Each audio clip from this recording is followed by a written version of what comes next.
Nolwenn Leroy était remontée mercredi 7 juin.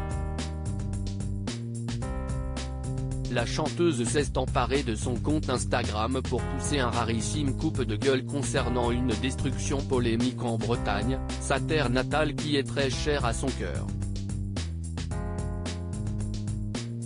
C'est une drôle de story que Nolwenn Leroy a posté mercredi 7 juin sur son compte Instagram.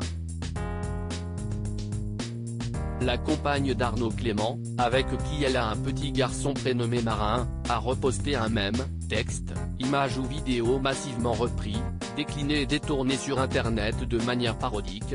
Note de la rédaction, représentant un clown et accompagné du message suivant: le maire de Carnac après une grosse journée de taf au cours de laquelle il a autorisé la destruction de 39 menhirs en place depuis 8000 ans pour y faire construire un magasin Monsieur Bricolage.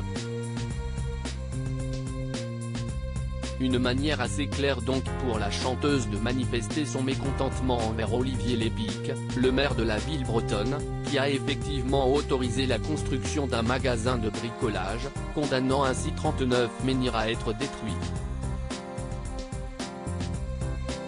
Le maire de Carnac, défenseur du classement de mégalithes au patrimoine de l'UNESCO, assure qu'il ne savait pas qu'un site classé se trouvait sur ce terrain lorsqu'il a délivré le permis de construire, précise toutefois BFM TV. Une destruction illégale? Ces alignements de pierres datant de la période néolithique, entre 6000 et 2200 avant notre ère, étaient pourtant signalés comme un site archéologique, mais le maire dit ne pas en avoir eu connaissance, révèle de son côté Ouest France. Le signalement est venu de Christian Obelt, un chercheur en archéologie basé à Carnac et spécialiste du néolithique. Il estime que la destruction de ces alignements est illégale.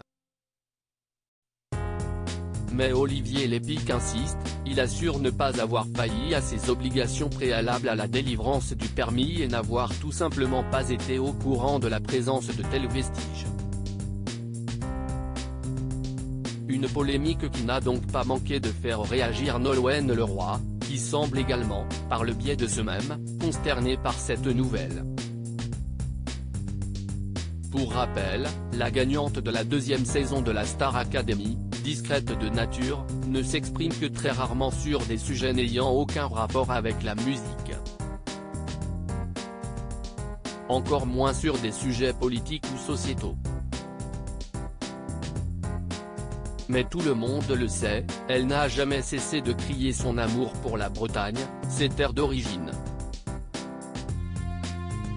Notamment à travers ses chansons, dont son titre phare, La jument de Miss Chao. Qu'elle soit donc pleinement investie et regardante sur ce qu'il se passe dans sa région natale, semble ainsi tout à fait logique et finalement peu surprenant.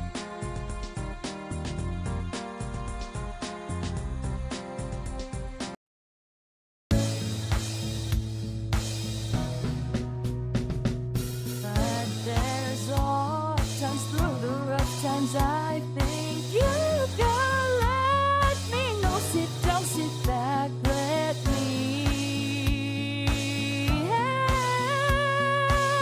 you out. The step I gotta seek, so I see you out there on your own, but